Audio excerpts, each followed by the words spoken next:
अपने ही खेल में बुरी तरीके से फंस गया चुनाव आयोग। लाइव टेस्ट में ईवीएम फेल हो गई। जी हां, आपको बता दें, जहां एक तरफ महाराष्ट्र में शपथ ग्रहण की तैयारी चल रही है, वहीं दूसरी तरफ ईवीएम का भांडाफोड़ हो गया है। ईवीएम धांधली के सबूत सोशल मीडिया पर वायरल हो रहे हैं और मुख्य चुनाव आयुक्त राजीव कुमार मुंह छुपाने को मजबूर हैं। ऐसे हालातों में गृह मंत्री अमित शाह के भी हाथ पांव फूल गए हैं। अमित शाह तो इतने टेंशन में आ गए हैं कि धारा 144 लागू कर दी गई है और तो और इंडिया गठबंधन को वोट करने वाले वोटर्स को भी हिरासत में ले लिया गया है। तो महाराष्ट्र के नतीजे कैसे पलटते हुए नजर आ रहे हैं, महाराष्ट्र में कैसे पेच फंस गया है, सुप्रीम कोर्ट ने क्या एक्शन लिया है, आपको एक एक करके बताएंगे। लेकिन उसके पहले सिर्फ एक गांव ने कैसे मुख्य चुनाव आयुक्त राजीव कुमार को पूरी तरीके से एक्सपोज कर दिया है, फटाफट से बता देते हैं। सबसे पहले आप बिग ब्रेकिंग देखिए, खबर आप देखिए नव भारत टाइम्स की। देखिए, इसमें लिखा हुआ है कि सोलापुर के इस गांव में बैलेट पेपर से फिर वोटिंग, प्रशासन ने लगाया कर्फ्यू, बढ़ा तनाव, जानिए पूरा मामला। तो आप देख सकते हैं कि महाराष्ट्र में जहां एक तरफ मुख्यमंत्री कौन बनेगा उसका नाम नहीं तय हो पा रहा है, वहीं दूसरी तरफ नतीजे पलटते हुए दिखाई दे रहे हैं। महाराष्ट्र के गांव में बैलेट पेपर से वोटिंग हो रही है और इस वोटिंग के दौरान तनाव फैल गया है।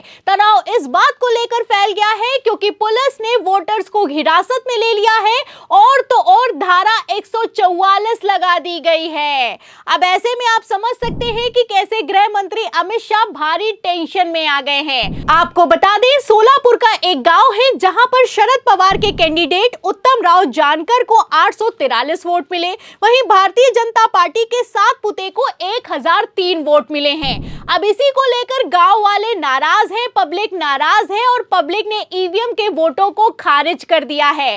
पब्लिक का कहना है कि जो भारतीय जनता पार्टी का प्रत्याशी है उसको ज्यादा से ज्यादा इस गांव से 100 से 200 वोट मिलने चाहिए थे। आखिर कैसे 1003 वोट मिले हैं? अब इसी को लेकर पब्लिक ने ईवीएम के वोटों को खारिज कर दिया है और पूरे गांव में बैलेट पेपर से चुनाव करवाए जा रहे हैं। तस्वीरें आप देख सकते हैं कि जब चुनाव आयोग फिर से चुनाव करवाने या फिर कि बैलेट पेपर से वोटिंग करवाने के लिए तैयार नहीं हुआ है, तो बाकायदा गांव वालों ने अपना पोलिंग बूथ बना लिया है। आप देख सकते हैं, बाकायदा मतपेटी भी रखी गई है, पीठासीन अधिकारी को भी बैठाला गया है, वेरिफिकेशन भी हो रहा है, वोटिंग भी हो रही है। अब इस वोटिंग को लेकर गृह मंत्री अमित शाह भारी टेंशन में दिखाई दे रहे हैं और तो और चुनाव आयोग भी बुरी तरीके से फंसता हुआ नजर आ रहा है। और टेंशन तो इतनी ज्यादा हो गई है कि पूरे के पूरे गांव में धारा 144 लगा दी गई है। 5 से ज्यादा लोग इकट्ठा नहीं हो सकते हैं और तो और मैं आपको बता दूं कि कई लोगों को हिरासत में ले लिया गया है। इतना ही नहीं, पुलिस वालों की तरफ से बयान दिया गया है कि इस गांव में जो कुछ भी चल रहा है वो गैर कानूनी है। मतलब आप समझ सकते हैं, बैलेट पेपर से वोटिंग हो रही है, ये वोटिंग होना गैर कानूनी है, इसलिए पब्लिक को ही हिरासत में ले लिया गया है। ये महाराष्ट्र का हाल हो चुका है। महाराष्ट्र के सिर्फ एक गांव में बैलेट पेपर से वोटिंग हुई है तो चुनाव आयोग इतना टेंशन में आ गया है। अगर पूरे महाराष्ट्र में बैलेट पेपर से वोटिंग हो जाएगी या फिर कि रिकाउंटिंग हो जाएगी तो चुनाव आयोग का क्या होगा, आप समझ सकते हैं। फिलहाल हालात कितने खराब हो गए हैं इस गांव में, जो कि सोलापुर का है, उसके लिए मैं आपको बिग ब्रेकिंग भी दिखा देती हूं। खबर आप देखिए भास्कर की, इसमें लिखा भी हुआ है कि बैलेट पेपर से वोटिंग कैंसिल, गांव वालों को ईवीएम पर शक था, साबित करने के लिए मॉक पोल वोटिंग रखी गई, प्रशासन बोला ये गैर कानूनी है। तो मॉक पोल करवाया जा रहा था, डमी वोटिंग करवाई जा रही थी, लेकिन इससे भी बीजेपी टेंशन में दिखाई दे रही है।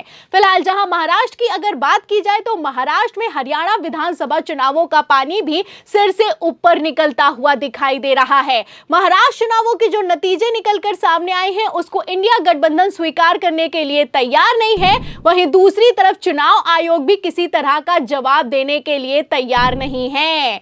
अब ऐसे हालातों में सुप्रीम कोर्ट में याचिका लगाई गई है। सुप्रीम कोर्ट में याचिका लगाते हुए मांग की गई है कि तत्काल प्रभाव से चुनाव आयोग पर एक्शन लिया जाए। आखिर कैसे चुनाव आयोग ने महाराष्ट्र और झारखंड के विधानसभा चुनावों में प्रत्येक पोलिंग बूथ पर वोटर्स की संख्या 1200 से 1500 कर दी है, ये समझना मुश्किल दिखाई दे रहा है। आपको बता दें कि दशकों से नियम लागू है कि प्रत्येक पोलिंग बूथ पर सिर्फ 1200 मतदाता मतदान करेंगे, लेकिन इस बार इस नियम को भी बदल दिया गया है। अब इसी को लेकर जहां एक तरफ महाराष्ट्र में पब्लिक नाराज है, बैलेट पेपर से वोटिंग कराई जा रही है, वहीं दूसरी तरफ सुप्रीम कोर्ट भी सख्त हुआ है। सुप्रीम कोर्ट में सीजेआई संजीव खन्ना ने याचिका पर सुनवाई करते हुए चुनाव आयोग को नोटिस जारी कर दिया है और नोटिस जारी करते हुए 3 हफ्ते में जवाब तलब किया गया है। सीजेआई खन्ना ने साफ साफ कह दिया है कि अगर प्रत्येक पोलिंग बूथ पर 1200 की क्षमता है तो आप 1500 वोटर से कैसे वोटिंग करवाएंगे। अब इस पर चुनाव आयोग की बोलती बंद है। चुनाव आयोग पहले तो सुप्रीम कोर्ट में जवाब नहीं दे पाया है और अब आप देख सकते हैं कि महाराष्ट्र में महज एक गांव में बैलेट पेपर से हो रही वोटिंग से चुनाव आयोग बुरी तरीके से फंस गया है। वैसे भी मैं आपको बता दूं कि महाराष्ट्र में सिर्फ एक गांव की बात नहीं है, कई गांवों से खबरें निकलकर सामने आई हैं कि ईवीएम से धांधली हुई है, वोटों की चोरी हुई है। खबरें तो यहां तक मौजूद हैं कि पूरे के पूरे गांव में कांग्रेस को 0 वोट मिला है। खबरें यहां तक मौजूद हैं कि प्रत्याशी को उसी के परिवार का वोट नहीं मिला है। और तो और आलम तो यहां तक हो चुका है कि एक गांव में कुल वोट मौजूद है 312, लेकिन काउंटिंग 624 की हो गई है।